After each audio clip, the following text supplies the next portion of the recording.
Hello दोस्तों, आप सभी का स्वागत है आज हमारी क्लास में। जैसे कि आप जानते हैं हमारी एमपीपीएससी प्रीलिम्स की सीरीज चल रही है, ठीक है, 2026 के लिए। उसी का हमारा सब्जेक्ट चल रहा पॉलिटी, उसमें हमारा मौलिक अधिकार चल रहे हैं। मौलिक अधिकार की फर्स्ट क्लास हो चुकी है, आज सेकंड क्लास है। तो चलो आज हम देखते हैं आज की क्लास। तो आज का हम देखेंगे राइट टू इक्वलिटी, समानता का अधिकार, ठीक है, जो हमारा आर्टिकल 14 से लेके 18 तक है। तो हम आर्टिकल 14 से लेके 18 तक हम एक एक वन बाय वन देखेंगे। आर्टिकल में क्या है, क्योंकि एमपीपीएससी इतना डिटेल में नहीं पूछता है, आर्टिकल में क्या है ये ज़्यादातर पूछता है। अभी तक ऐसे ही क्वेश्चन पूछते हुए आया है। डिटेल में अगर पूछता है तो हम डिटेल में बात करेंगे, लेकिन अभी प्रीलिम्स के हिसाब से हम चल रहे हैं तो प्रीलिम्स के हिसाब से। अब मेरा मकसद ये है कि आपका सिलेबस जल्दी से जल्दी कंप्लीट हो, तो इसीलिए हम लोग उसी हिसाब से चल रहे हैं, ठीक है। तो आर्टिकल 14 है, जो आर्टिकल 14 है हमारा विधि के समक्ष समता का अधिकार, ठीक है। विधि के समक्ष समता का अधिकार, इक्वलिटी बिफोर लॉ। इसमें दो कॉन्सेप्ट चलते हैं, हम आगे देखते हैं। विधि के समक्ष समता का अधिकार का मतलब क्या है?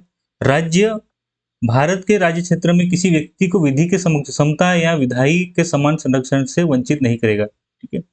कोई भी हो उसको विधि के समक्ष समान माना जाएगा, ठीक है, चाहे गरीब हो, अमीर हो, अधिकारी हो, गैर अधिकारी हो, ठीक है। तो ये हमारे दो कॉन्सेप्ट है, विधि के समक्ष समता, इक्वलिटी बिफोर लॉ, ठीक है, विधियों का समान संरक्षण, ठीक है, इक्वल प्रोटेक्शन फ्रॉम लॉस। फिर ये वाला जो हमारा ब्रिटिश ओरिजिन से विधि के समक्ष समता, ठीक है, ये हमारा इसमें मेनली क्या है, ऑप्शंस ऑफ एनी प्रिविलेजेस। हम तीनों पॉइंट वन बाय वन देखते हैं।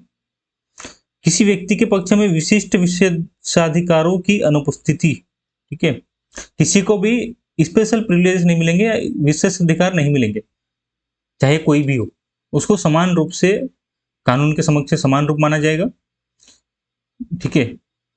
सबको, चाहे प्रधानमंत्री हो, चाहे कोई हो, आप गरीब भी हो तो आप एक इंडिविजुअल, एक बराबर है, कोई उसमें डिफरेंस नहीं है, ठीक है। साधारण विधि या साधारण विधि न्यायालय के तहत सभी व्यक्तियों के लिए समान व्यवहार, ठीक है, सभी के लिए समान व्यवहार किया जाएगा, ठीक है, कानून सबके लिए समान व्यवहार करेगा। कोई व्यक्ति अमीर, गरीब, ऊंचा नीचा, अधिकारी, गैर अधिकारी ऊपर नहीं है, कोई ऊपर नहीं है, सब बराबर है, ठीक है। ये नेगेटिव कॉन्सेप्ट है, इसको नेगेटिव इसलिए बोलते हैं कि सबको समान माना जाएगा। इसको थोड़ा सा हम इलोबोरेट मोड में जाते हैं, ठीक है, विधि का समान संरक्षण, इसमें थोड़ा सा इलोबोरेट मोड, थोड़ा सा उसको वाइडर रेंज में जाते हैं, ठीक है। तो ये अमेरिकन कॉन्सेप्ट है, इसको ध्यान से देखिए आप। Equal treatment under equal circumstances, ठीक है, अगर इक्वल सर्कमटेंसेस है, सबके लिए समान है, तो समान को समान की तरह व्यवहार किया जाएगा, ठीक है। अभी देखते हैं, इसमें थोड़ा सा आप ध्यान से देखिएगा। विधि द्वारा प्रदत्त विशेषाधिकारों और अध्यारोपित दायित्व दोनों में समान परिस्थिति के अंतर्गत अंतर्गत व्यवहार समता होगा, मतलब समान होगा, ठीक है। समान विधि के अंतर्गत सभी व्यक्तियों के लिए समान नियम है, बिना भेदभाव के सम्मान के साथ समान व्यवहार होना चाहिए, ठीक है, समान के साथ समान व्यवहार होना चाहिए, पॉजिटिव कॉन्सेप्ट है। मतलब जो असमान है उनके साथ असमान व्यवहार किया जा सकता है, ठीक है, इसीलिए इसको पॉजिटिव कॉन्सेप्ट बोलते हैं। रूल ऑफ लॉ, विधि का शासन, ठीक है, मनमाने अधिकार का भाव, ऑप्शंस ऑफ आर्बिट्रेटरी पावर, ठीक है, किसी भी शासन प्रशासन के लिए अपनी इच्छा से कोई कानून नहीं लगा सकता, वो कानून के अंदर रह के ही काम करना पड़ेगा, ठीक है। ऐसा नहीं कि आपकी दुश्मनी है, पर्सनल दुश्मनी है तो कुछ निकाल दिया अधिकारी, या फिर अधिकारी है तो उसको छोड़ दिया, ऐसा नहीं चलेगा। कानून के समक्ष समानता, इक्वलिटी बिफोर लॉ, ठीक है, सभी व्यक्ति चाहे नागरिक हो या शासक कानून की दृष्टि में समान है। व्यक्तिगत अधिकारों की प्रधानता, ठीक है, इंडिविजुअल राइट्स की प्राइमेसी रहेगी, ठीक है, इंडिविजुअल राइट सबसे ऊपर रहेंगे, इसमें यही कहा, उच्च न्यायालय द्वारा संरक्षित किया जाएगा। समानता का सिद्धांत क्या है, इसमें कुछ सुप्रीम कोर्ट ने इलोबरेट किया है, ठीक है। यदि समान और असमान व्यक्तियों के साथ अलग अलग व्यवहार किया जाता है तो अनुच्छेद 14 का उल्लंघन नहीं होता, ठीक है। ये हमने इक्वल प्रोटेक्शन ऑफ लॉ में देखा था हमने, ठीक है। असमान के साथ ये वाला जो समान के साथ सम्मान, इक्वल सर्कमस्टेंसेस में इक्वल ट्रीटमेंट, और अनइक्वल सर्कमस्टेंसेस में अनइक्वल ट्रीटमेंट, ठीक है। अनुच्छेद 14 केवल उन परिस्थितियों में लागू होता है जहां समान व्यक्तियों के साथ असमान व्यवहार किया गया हो। कोई समान व्यक्ति है, ठीक है, दोनों आपस में अगर समान है और हमारे साथ अलग अलग व्यवहार होगा तो आर्टिकल 14 लागू होगा। लेकिन असमान है, आप कंडीशन अलग है, मेरी कंडीशन अलग है, तो उस अपने साथ चाहे तो स्टेट असमान व्यवहार कर सकता है, ठीक है।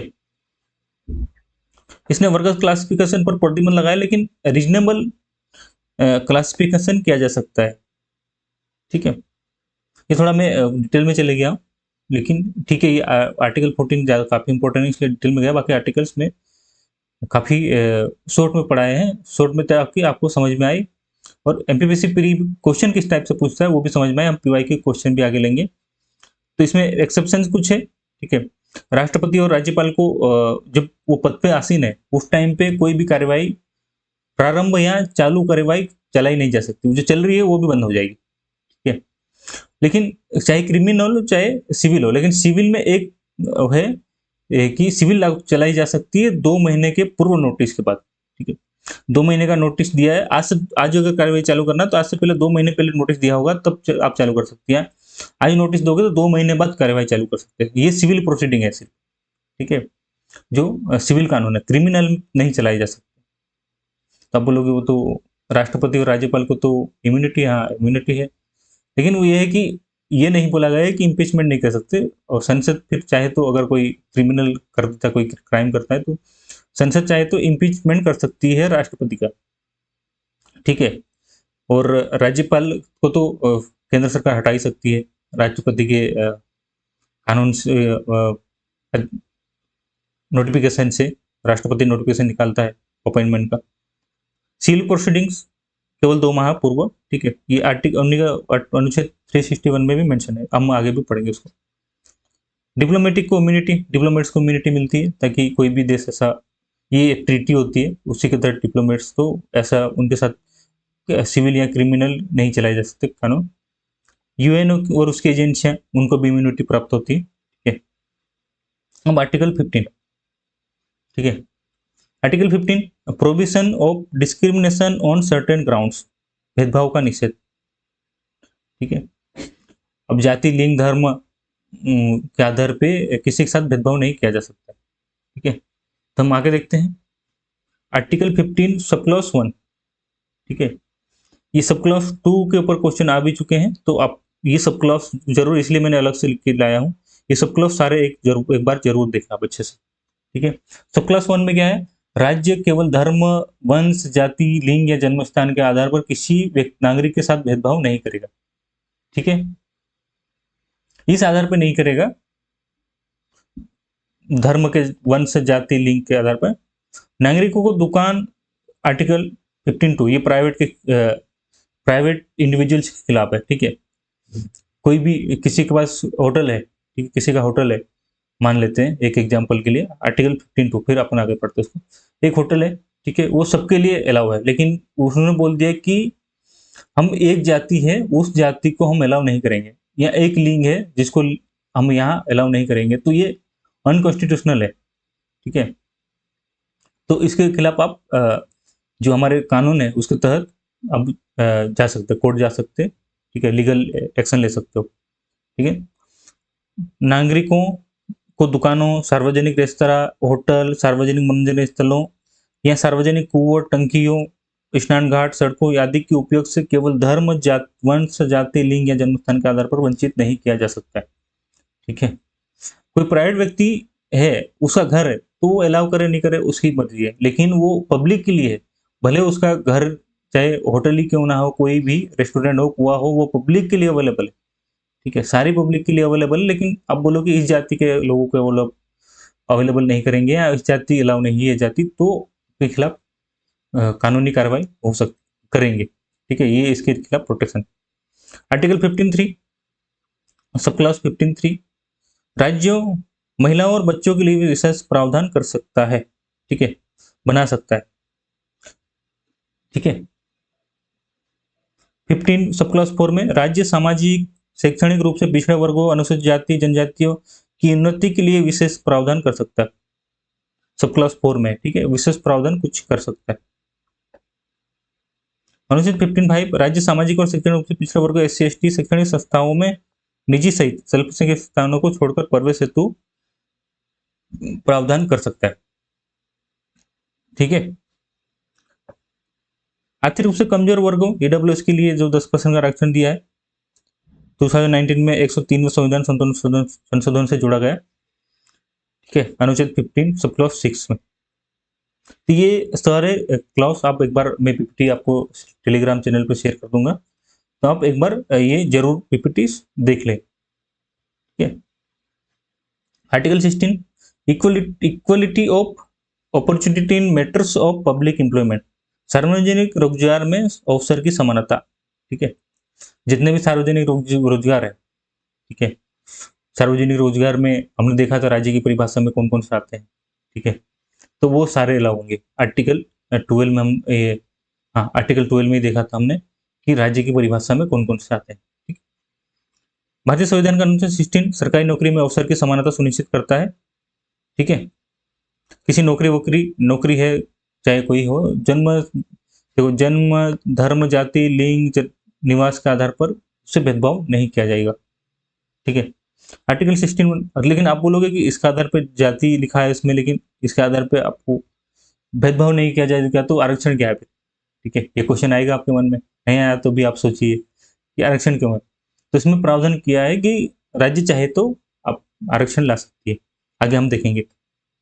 इसी में दिया है 16 सब क्लास 1 में लिखा, राज्य के अधीन किसी पद पर नियोजन या नियुक्ति के संबंध में सभी नागरिक अवसर की समानता होगी। सभी नागरिक को अवसर की समानता होगी, सबको अवसर समान मिलेंगे। अनुच्छेद 16(2) में क्या है, किसी भी नागरिक के साथ केवल धर्म, मूल वंश, जाति, लिंग, वंश, जन्मस्थान या निवास, इसमें किसी भी आधार पर कोई भेदभाव नहीं करेगा। सब क्लास 3 में है, संसद को कुछ विशेष नौकरियों के लिए निवास रेसिडेंट को एक योग्यता के रूप में निर्धारित करने के लिए कानून बनाने की अनुमति है। ठीक है, अगर जरूरी लगता है तो कानून बना सकती। ठीक है,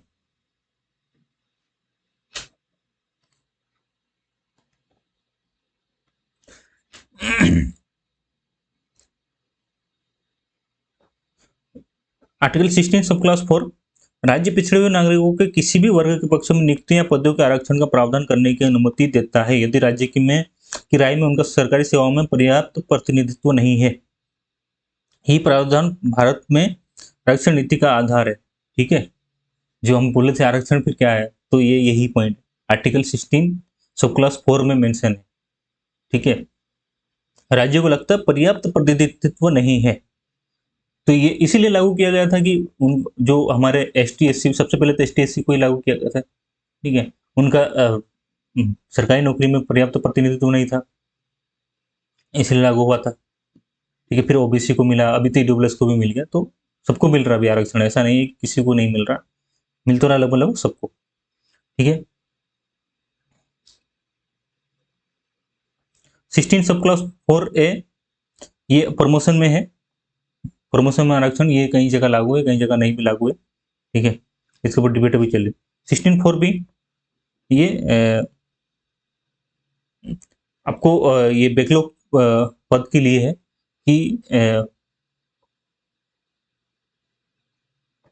ये बैकलॉग जैसे सुनते हैं हम, बैकलॉग पद रह गए हैं, बैकलॉग पद के ऊपर कई बार बहुत सारे चलती है। ठीक है, कुछ सालों पहले तो धरने वरने भी बहुत होते कि बैकलॉग पद भरे जाए। ठीक है, बैकलॉग पद क्या है अभी मैं थोड़ा सा समझाता हूँ आपको। ठीक है, चलते हैं थोड़ा सा।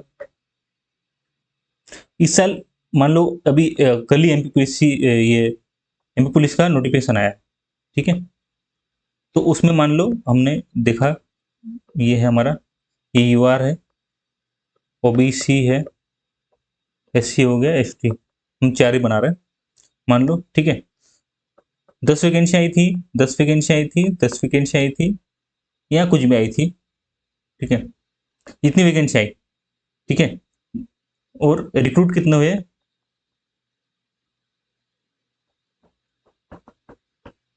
ठीक है, नियुक्ति।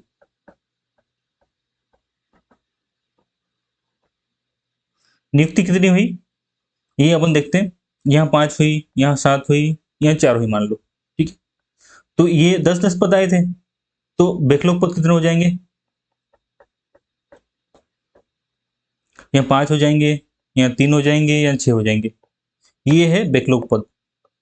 ठीक है, अब अगली वैकेंसी आएगी तो इनको, जैसे आरक्षण का रोटा चलता है, ठीक है, तो इसको आरक्षण के रोटे में शामिल नहीं किया जाएगा। ये इनके लिए ही वैकेंसी रहेगी। अगली बार मान लो वैकेंसी आई है, अगली बार भी सेम आई, 10-10 आई, तो ये 15 हो जाएगी। ठीक है, ये 13 हो जाएगी, ये 16 हो जाएगी। अगली बार जब ये अगली बार वैकेंसी आई मान लो, ठीक है, तो ये ऐड हो जाएंगे उसमें, जो इस कैटेगरी के पद थे उसमें ऐड हो जाएंगे।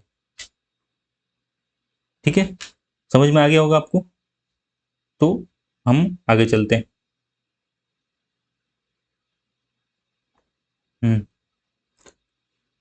16(5) में क्या है?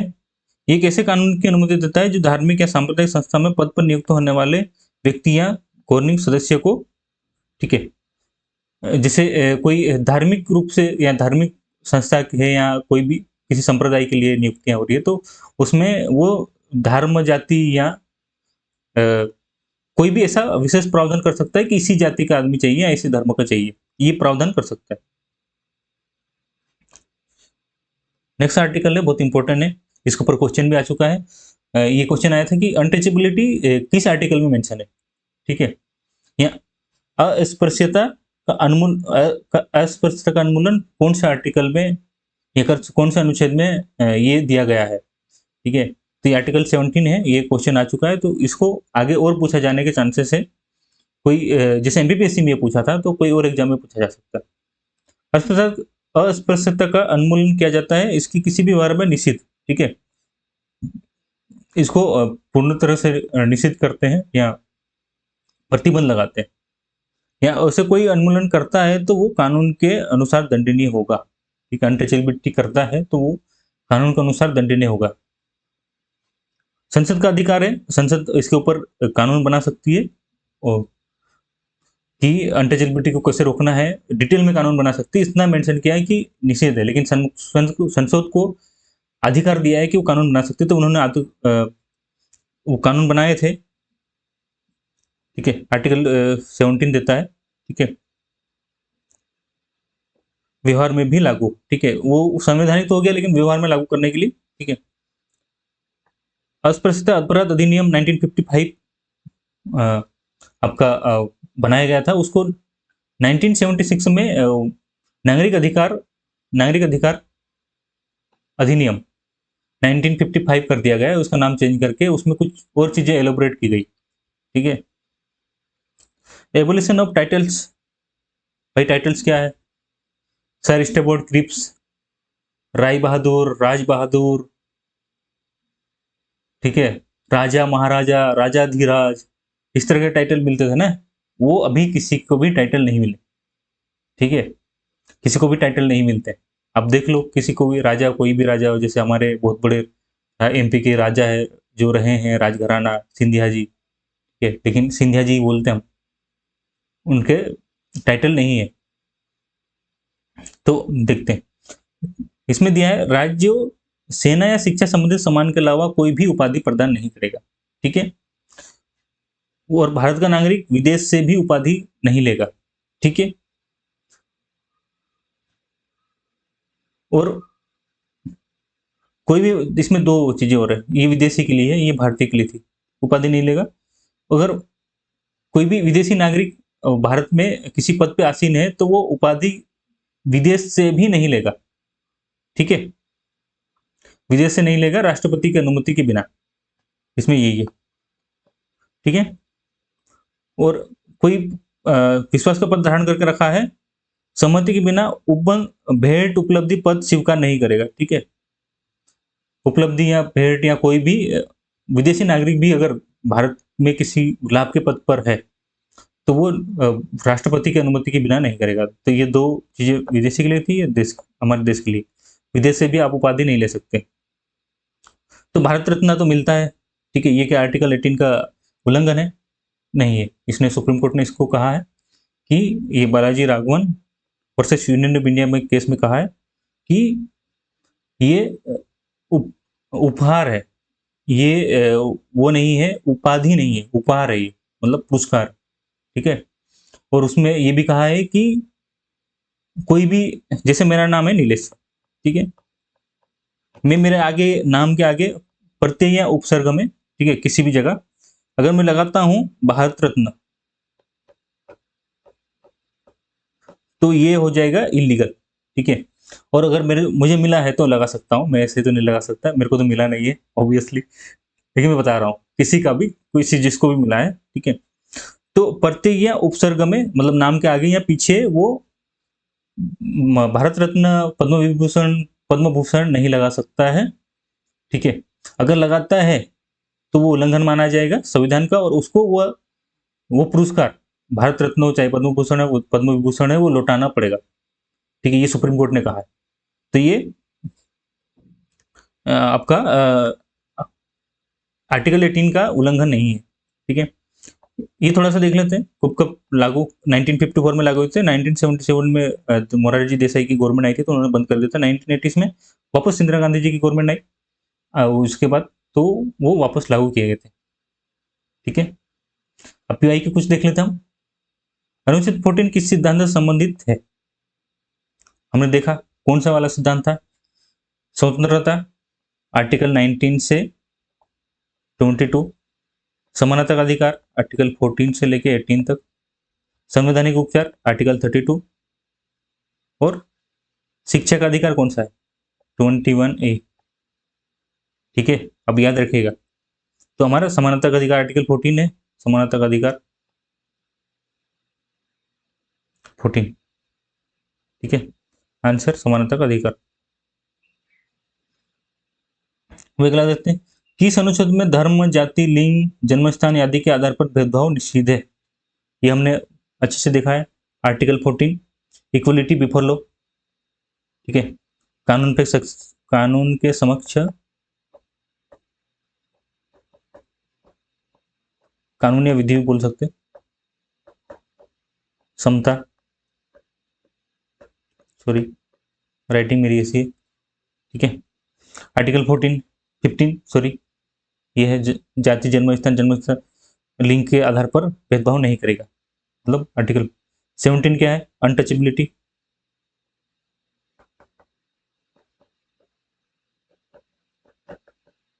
ठीक है, आर्टिकल 18 क्या है? एबोलिशन ऑफ टाइटल,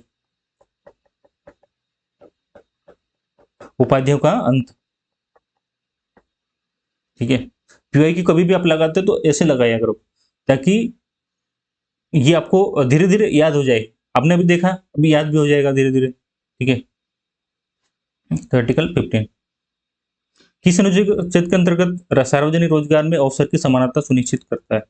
ये हमने देख लिया, ये देख लिया, ये आर्टिकल 16 में है, ये तो एबोलिशन ऑफ टाइटल्स है। किस अनुच्छेद द्वारा अछूत अनटचेबिलिटी का उन्मूलन किया गया है? आर्टिकल 17, अभी हमने पीआईक्यू में भी डिस्कस किया है। ठीक है, अनुच्छेद 18 के अनुसार भारत सरकार किस प्रकार की उपाधि को प्रदान कर सकती है? केवल सैन्य एवं शैक्षणिक उपाधि को कर सकती है। ठीक है, तो धन्यवाद। कल हम देखेंगे इसका नेक्स्ट पार्ट, जो स्वतंत्रता का अधिकार।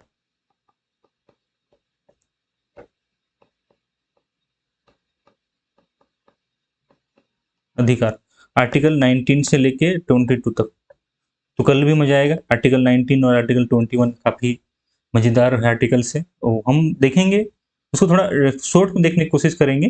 कोई भी आर्टिकल हो, कुछ कुछ चीजें छुएंगे थोड़ा थोड़ा, ताकि आप रिक्वालिफाई हो। दूसरा ये भी कि आपको नॉलेज भी हो, ये नहीं सिर्फ कि आपको पढ़ना है और एग्जाम निकालना है। वो तो ठीक है, एग्जाम तो निकालना ही है, सबको निकालना है, एग्जाम के लिए निकालने के लिए पढ़ते हैं हम, लेकिन एक थोड़ा नॉलेज भी हो, तो उसके लिए थोड़ा थोड़ा मैं टच करूंगा, ज्यादा नहीं करूंगा। आप सिर्फ इस पर ध्यान देना और थोड़ा सा सुनना बस। ठीक है, तो धन्यवाद, हम कल मिलते हैं।